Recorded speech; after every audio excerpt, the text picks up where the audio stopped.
Hey guys, this is Ed from Mission Impossible, and with me I have Wyatt. Today we're going to do a tier list of the Coleco releases on the Atari 2600. So I'm going to have you start off here. First up, we have Berenstain Bears. Ah, yes, the Berenstain Bears. So Coleco, very different than a lot of the ones because they did 90% ports, 2 kid vid things, and oh man, Smurfs, and one other Smurfs game. Right, but which was a kid vid game, so yeah, pretty crazy. Man, it's just kind of hard because, I'm trying to rank them against each other. Right. And also just in my general opinion of them. And it's a little hard because these ones are different in a lot of ways. We've dealt with kid games before, and I think they kind of have to be... I will say, I'm going to give the Berenstain Bears a B. Because it was functional for what it was doing. The implementation of the songs was pretty well done. I liked when it did the talking bear and he came walking out. Yeah, that was actually pretty cool. I thought that was neat. You were actual factual bear. Yeah, it was good enough. For what it accomplished what it was trying to do, and I can't say I disliked my time playing it. We ended up playing it for a decent while just because the fact that there were so many unique songs and things, it kept me interested at the very least. So I got to give it a B. Okay. I agree with you. The big thing here, as I was mentioning, is you kind of have to look at it in the context. It's a kid's game, so you kind of have to think about, it's like, oh, it was a horrible, boring game. It's like, no, you can't do that because it's a kid's game. It's for what it is. So I agree. I think that when we get to the Smurfs game, we'll have probably more stuff to talk about with that. But I think that from my point of view, not having any kind of thing like this other than the kid vid and Starpath having the cassette recorder thing, having the ability to have music and speech and all that was really cool. The idea of that, putting it in that context of when that came out, I think that it was a really neat concept that I think that they, I mentioned this in the stream, but I think they could have used it for other stuff besides just education. I think so. It's something that had a lot of potential, and I'm glad that future games, just by the virtue of improving technology, have those. Things like music. Carnival, I'm not going to lie, Carnival's a D for me. It's honestly, I think, one of the worst shooting gallery games we ran across. Yeah. I think maybe it's just because we played more at this point, but also amongst all of these, it's a black background. There's not even anything in this particular version that makes it look like they're on anything. Right. I don't know, when we were playing shooting gallery, everything looked like it was in an actual shooting gallery at a fair or something. Yeah. There were little compartments and there was a train on a track. Yeah. This was random stuff floating through space, and occasionally a ghost would try and kill you. I think they could have, just to take this to the next level, what they could have done to make it way better is they could have shown depth by having them kind of be on little shelves. We've seen that before, like a light white line with a little box underneath it, and then have the same thing above it, but have them be smaller. So further away, so you can kind of get an idea. And obviously, there's way better ways to make it. Now, the deal is, it is a port, so you are dealing with the original game. Right, but they could have done a good shooting gallery. As we'll find out with Zaxxon later, I think that you can make a very different version for a port and have it still be good. So, I don't know, it just wasn't for me. I can't disagree with you. I can't. I feel like it's one of those things that was just a Me Too kind of thing of going, okay, we'll put it out for the everybody, and then it's like, cool, lame. Yeah, just didn't end up really packing as much of a punch as any of their other games. Sure. Like Donkey Kong. Donkey Kong as a port, I'm going to give that a B. Because people, apparently, you say, are kind of down on this version of Donkey Kong. But it played right. It did everything I would need for it to be a decent Donkey Kong game, except really have much music. Which is a shame, but isn't something that I'm going to really knock it down too far for. Because at the end of the day, it just functions for what you want. You want to play Donkey Kong? This is a legitimate way to play it. And I think that's I'm gonna worthy of a B. To be a little different, I'm gonna do a B, but a higher one than Berenstain Bears. Sure. I agree with you. I feel like they hit the essence of it pretty well. The Jumpman character, this random Jumpman character, Mario, looked good. I mean, it was very definably Mario, and Donkey Kong didn't really look like Donkey Kong, but the Donkey Kong's funny enough. He's not the hero of his own story. Yeah, not this first time. Right? Yeah, it's all about Mario, and that's who you're looking at. Yeah, for the most part. Yes, exactly. And Pauline looked fine. Sure. Donkey Kong Jr. Is getting another D because we couldn't really figure out how to do almost anything. Yeah. It was really, it just felt bad to control. The jumps were bad. It felt like playing a game in soup. I'm not going to go that far. I'm going to go for a C. I think the graphics for Junior looked really odd. Not great. Yeah, he looked like kind of a lump of something. Yeah, it was not ideal. I personally really love. I played Donkey Kong Jr. way more than Donkey Kong. But usually either the home port, not on 2600, or the arcade. And it was pretty sad. It's like, you can tell that's what the game was trying to be. It just was not great. It was not as good as Donkey Kong. It does not. It does not have that essence. I didn't feel like I was playing a game just with decreased visuals. I felt like I was playing a worse game. Yeah, I agree. So Frontline, I'm gonna give Frontline a comfortable C. It was, like a lot of the other games that we played on the 2600, very similar to Commando and to Atari Warrior, and all those kind of games. Yeah, it functioned well enough.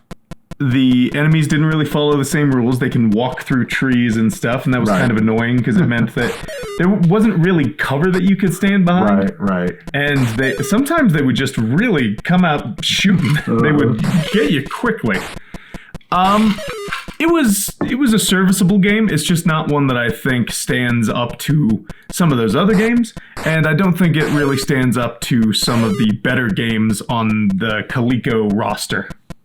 I feel like with some of these type of games where you've got a guy and you need a lot of detail for the characters, they actually did a pretty good job with it, but it's really hard to do that. It's really hard to kind of show a person with any detail, and that's what they were kind of going for. Right. And so that's why a lot of these games for me have always felt just really not great. Where you're showing a bunch of people walking around and stuff. It's just like, I guess it's kind of related, not really uncanny valley, but it's kind of that way. It doesn't look like a person to me, so I have a hard time relating to it. Whereas if you have another thing that's not a person, it's easier, and it's easier to represent something that you can tell that is a thing.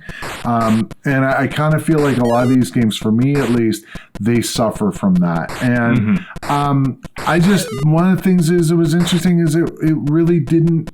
It didn't change much. It took forever to get to a point where we got tanks and we would eventually turn into grenades and stuff. It was, again, it's good that they have that variety. But let's see. Do I want it? It's a C for me. Maybe better than Donkey Kong Jr. though. It was okay. It's not a miserable experience, but it wasn't something that I loved or can really recommend to you folks at home. Yeah. Don't call now. Leave it. Just don't buy it. Mousetrap, though, I'm actually going to give an A. That was a fun little maze game. I played that for quite a while. Yeah. I could play it some more. The biggest complaints I have with it that almost made me put it in high B are just things like the cats would get stuck sometimes. But the mechanics are unique. They feel good. It functions well. And it's a maze game that's not Pac-Man that actually doesn't feel like Pac-Man and still feels fun, which I think that it deserves praise. It's not totally, to me, it doesn't feel like a total derivative work on Pac-Man. No, it feels like its own thing. Yeah. The fact that it can change the orientation or the maze changes. Yeah. Definitely, I get. I think that's great. Yeah, I feel like I'm copying you here, but I mean these ones. Especially when we have a smaller roster of games, it's hard sometimes because they end up falling in similar. I'm going to go with an A as well. As far as out of all these, as far as what was fun to play, it is definitely up there for me. Oh, yeah. And honestly, I feel that same way about Mr. Do. Mr. Do was cool. I love the music. I really like the, fun look of the sprites. It's a simple game, but it was really effective, and it felt like, not a lot of people do the Dig Dug style of game. Right. But that one did something that was similar to that, and it did it well enough that I had fun playing it. And so that goes a long way. I'm a fan of Mr. Do. I've always been a big fan of him.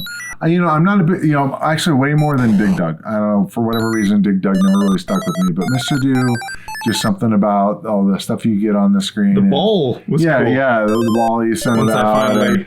and all that stuff. It's neat. And as far as this port goes, I think it's probably just about as good as it can be.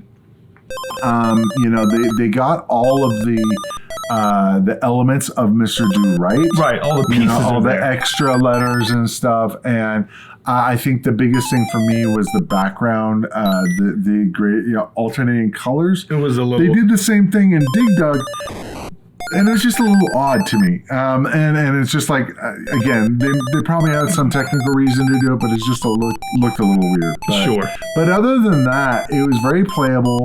The music was there. The music that only plays when you actually get the cherries and stuff. I think they did a pretty good job on that port.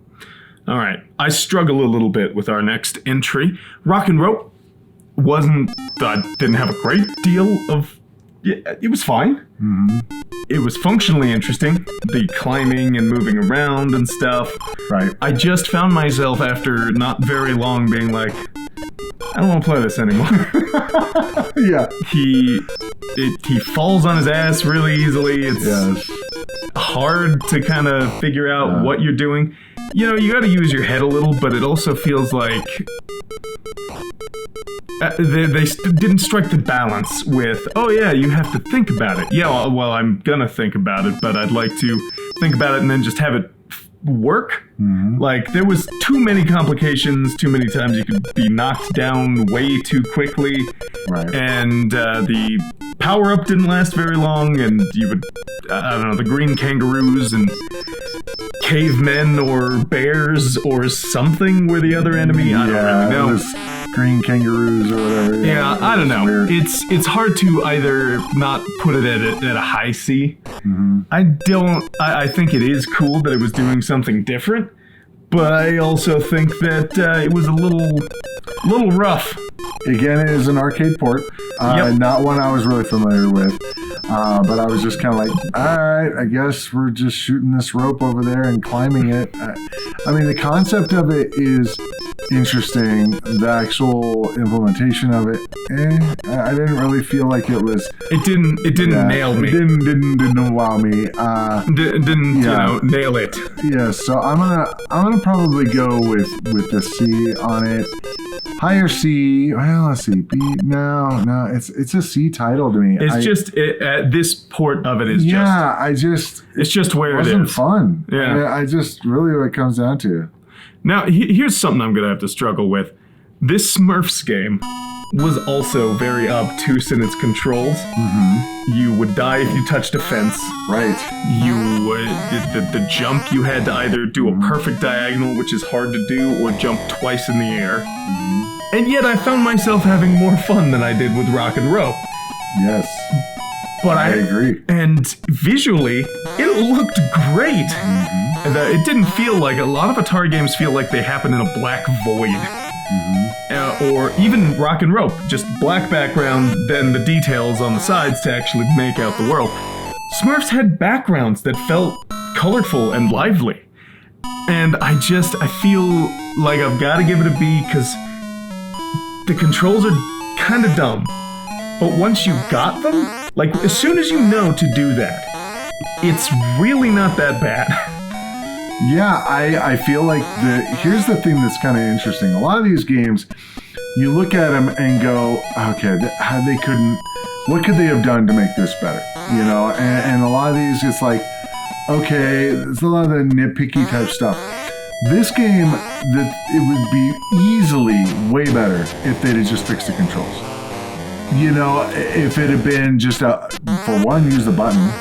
You have a button, use it. I've never been a fan of the pushing a diagonal to jump. You know, or pushing up on the joystick. Yeah. If you have to do that, and the only reason to do that is if button does something different, like a shoot or something. But the button didn't do anything else. Not that I could tell. Yeah, the graphics were extremely impressive. In my opinion, the graphics were better than any of the other games on this list. And to be honest, we really hadn't seen before this a platformer kind of like a Mario type game. Granted, it's not scrolling, but it is that, but you know, each walking screen you've got a small challenge. Crossbow, I guess, but that way you weren't controlling it. No, yeah, that was... Yeah, it was just really, really good looking, and if the controls were just fixed, I think it could have been great. Now I'm gonna go a little higher. I'm actually gonna put it at an A. If the controls were better, and you know, obviously we didn't play through the whole game, but if the controls were better and if there was music more the to whole it, time, yeah, and it changed. Oh, the music, that's another one that was really impressive. Had multiple voices. It wasn't just a single melody line. They actually had like a harmony line.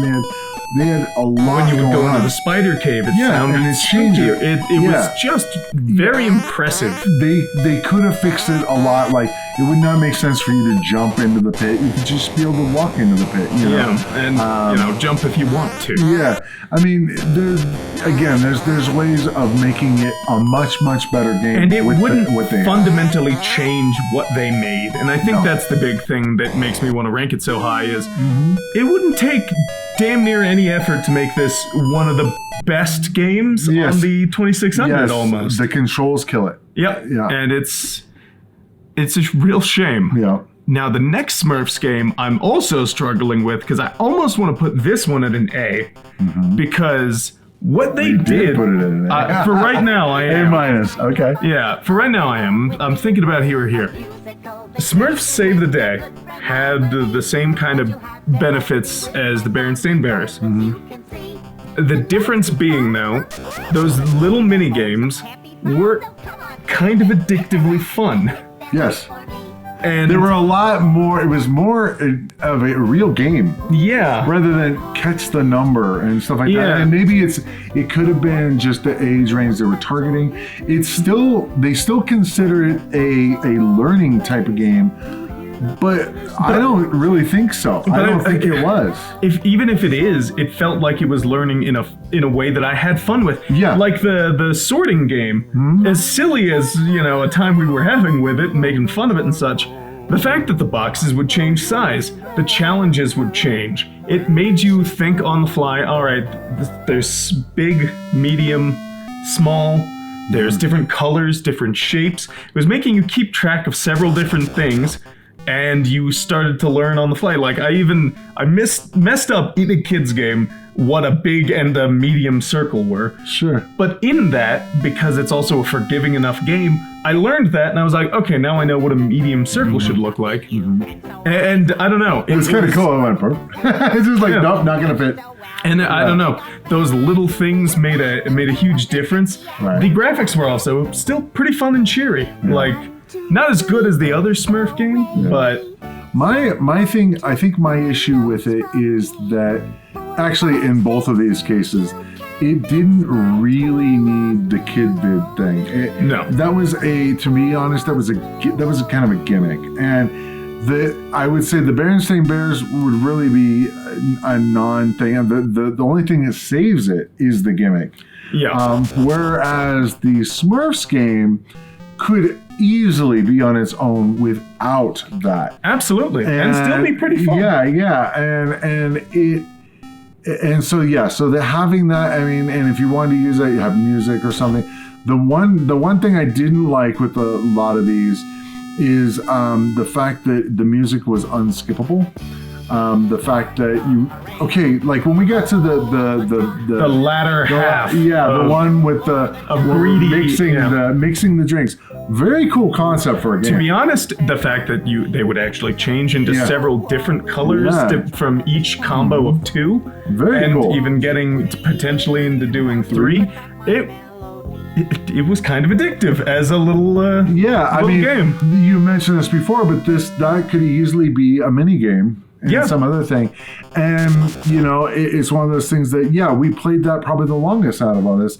But it was fun because it's like, wait, let me try a little bit more, It made you want to keep going. Yeah. And the music, in some ways, by the end, the music, first 5, maybe even 10 times you're doing it, is like, okay, this is a nice little treat. Yeah. But after a minute, it's like, will you let me pour this drink while you're singing? Yeah, that would be great. Wouldn't it? You can sing while I'm doing this. Shut up. Yeah. And that was like you're just waiting. And they just kept going with the songs. And the same songs after the first 6 or so, because they only had so many. Right. But so I kind of feel like in some ways the kid vid detracted in from some the ways, game. But I would say that it added to Berenstain Bears because Berenstain Bears was very bare basic. bones. Otherwise, bare bones, really. Yeah, it was bare bones. Anyway, no, but the Smurfs game really it detracted because the game itself was way better. The concepts that they did. I mean, yes, could it have been better? Yeah, they could have just expounded on some of the stuff, like the music one.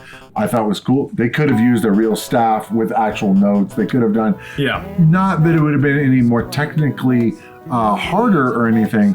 It would have just been a better experience. Yeah. But again, the mixing of drinks one, that was actually really cool. I mean, to be honest, of all the games that we've seen, that was complicated enough to almost be its own game. Yeah. Compared to some of the other Atari 2600 games we played. But the fact also that it had all of those games together, I don't know, it made a difference. It was like, that's actually pretty fun. Yeah. Now, as far as I know, you actually, because I've actually had the real cartridge. I think that there's actually some logic there that says it actually has to have that cue or something from the tape to be able to, I don't know exactly the technology on how it worked, but the deal was that you can't play it without the audio. And that's kind of a bummer because I could see it being a pretty fun game through our business. We've come across a copy of Smurfs Save the Day, but we didn't have the cassette, so and we didn't have the unit to be able to play them on it. Yeah, so as much as we could potentially, when we sent that one out, it's not like we knew it functioned. Sure, but we never got to experience it. That's true. So playing it here is actually pretty cool. Right. Also, okay, so I'm. Let's see. For me, it's somewhere either low A, high B. I didn't like it as much as Gargamel's Castle.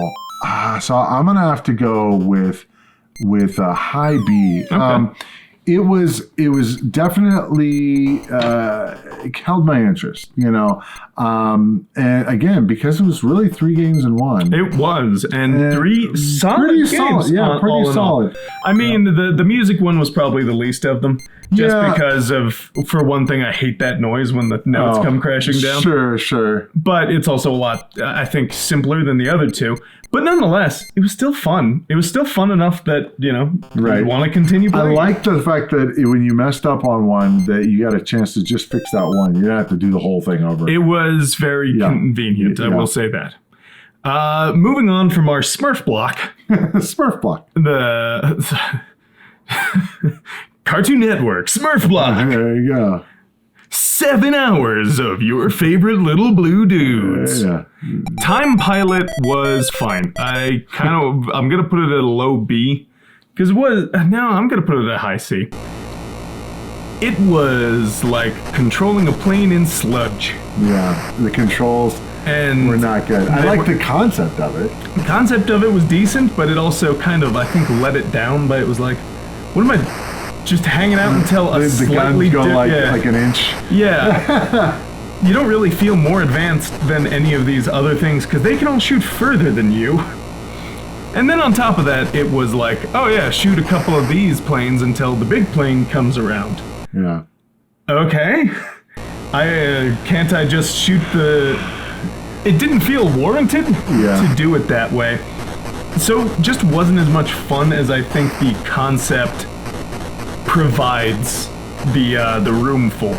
Right. Yeah, the whole, we're going to go through history of all the different flying machinery, and that concept is, time travel type stuff or whatever is always, it's interesting to me, but it's fun. But like in this case, it's kind of like, all right, now we're going through this age and this age.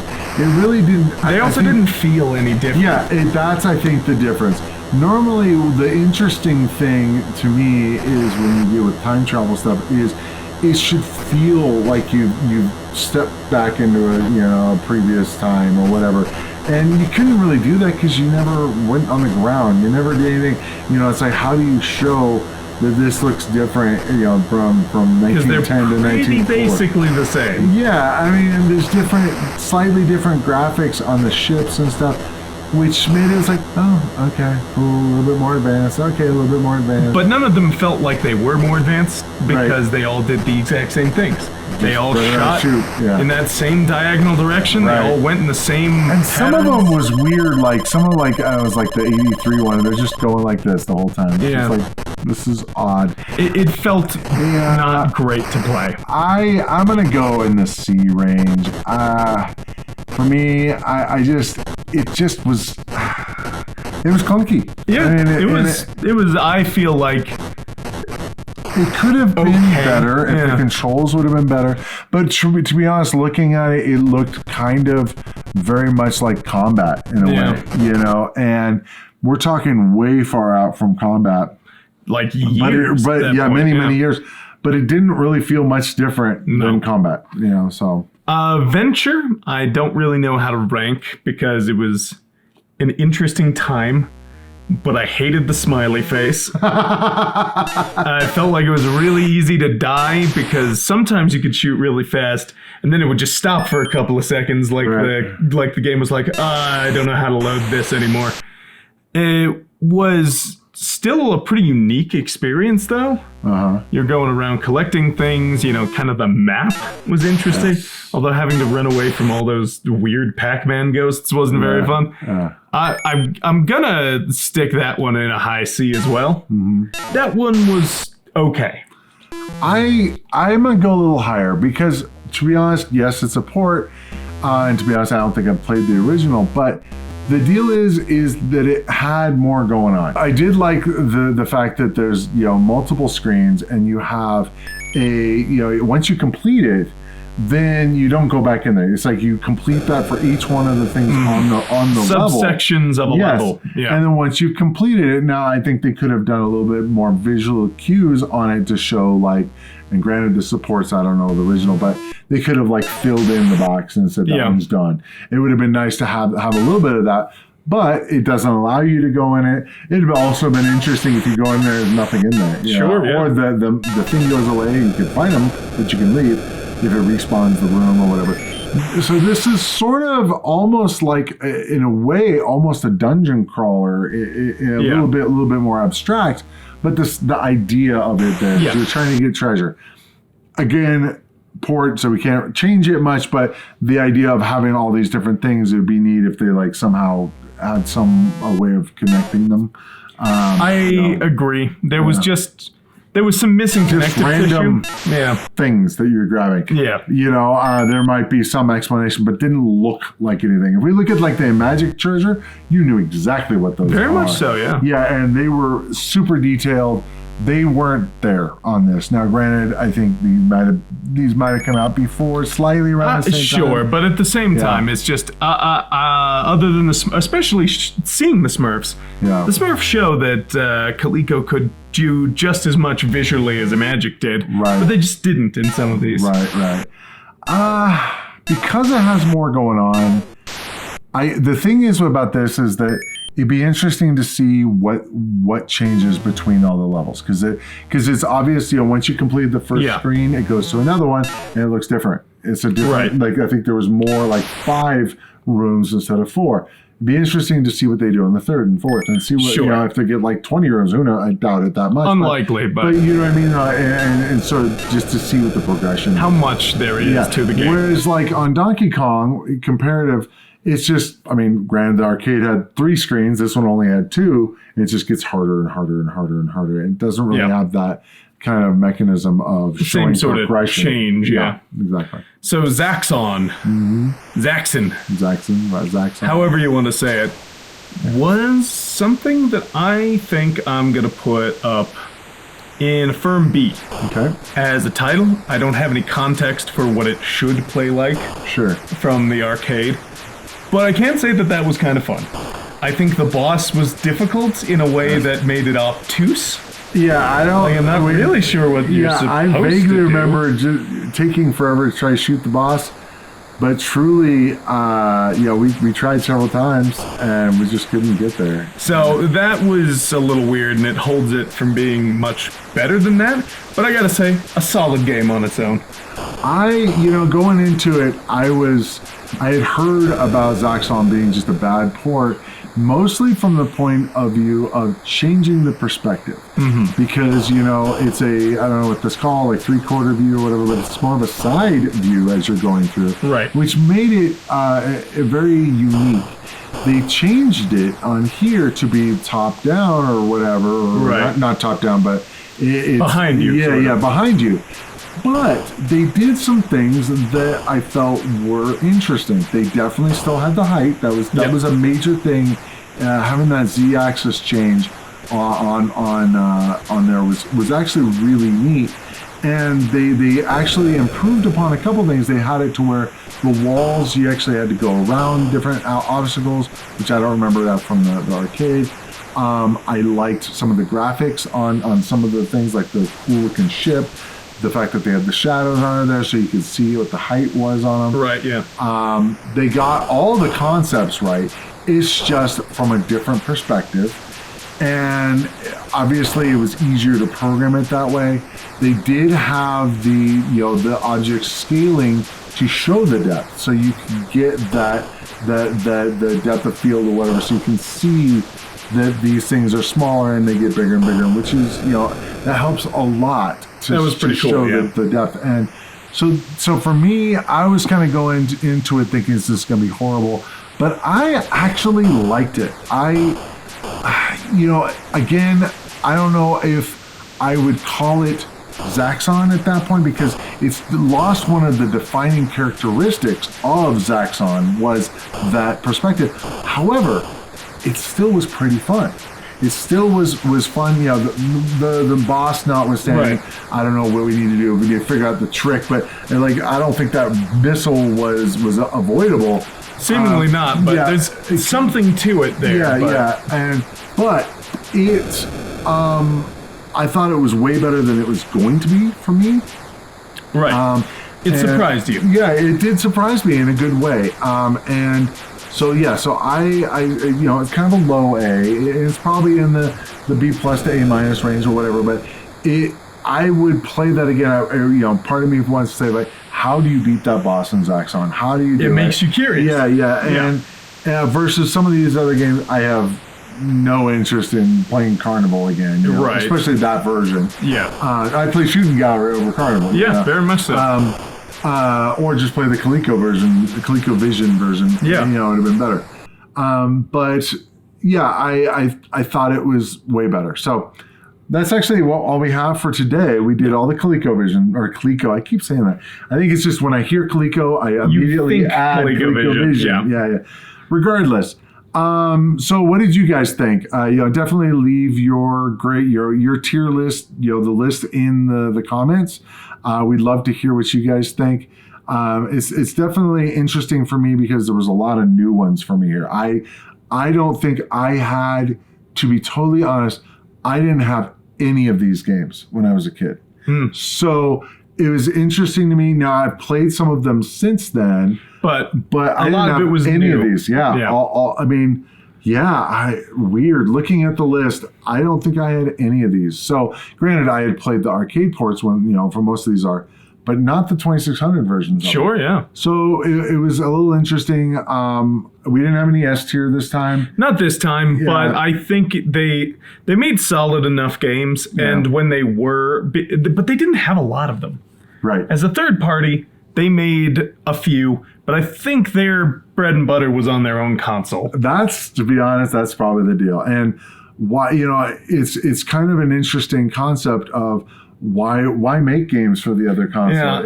Why not just put it on your... It's a curiosity that isn't really there today. But it did it on there, like Atari did it. They had Atari Soft on ColecoVision and ColecoVision and Intellivision. It is difficult to picture that kind of thing happening now, where it's like Microsoft making a PlayStation game, porting a Halo over to a PlayStation, or even just straight up making we're gonna make a new game just for PlayStation, right? Like these Smurf games. Yeah. I don't think Save the Day was on the ColecoVision, but even if it was, it's it's weird to make that for a different it's just hard to picture in this day and age. So, Coleco, you did your best, and we'll, maybe at the end of all these, we'll just have to rank the companies. Obviously, we'd like to rank them all the games across the way, but ranking the third parties, between Activision and Imagic, at least in my mind, that would be a tough call. It would be a tough call. Between Coleco will be also on the list. It'll be on the list. It will also be on the list. There you go. It'll be in the tier list. It is a tier list. Yes. But anyway, as per usual, if you like the video, be sure to like button, hit the subscribe button, hit ring the bell and all that fun stuff. Have fun. Keep in touch. Keep in touch, everybody. All right. Keep in touch. It's great seeing you. See you. See you. And he's not going to see you in the next adventure. Take care. Thanks for watching. If you enjoyed the video, be sure to hit the like button. If you'd like to see more of this kind of content, be sure to hit the subscribe button and ring the bell. I post new videos all the time and I wouldn't want you to miss any. If you'd like to see more of this series, be sure to click up here. And if you'd like to see something else, be sure to click up here.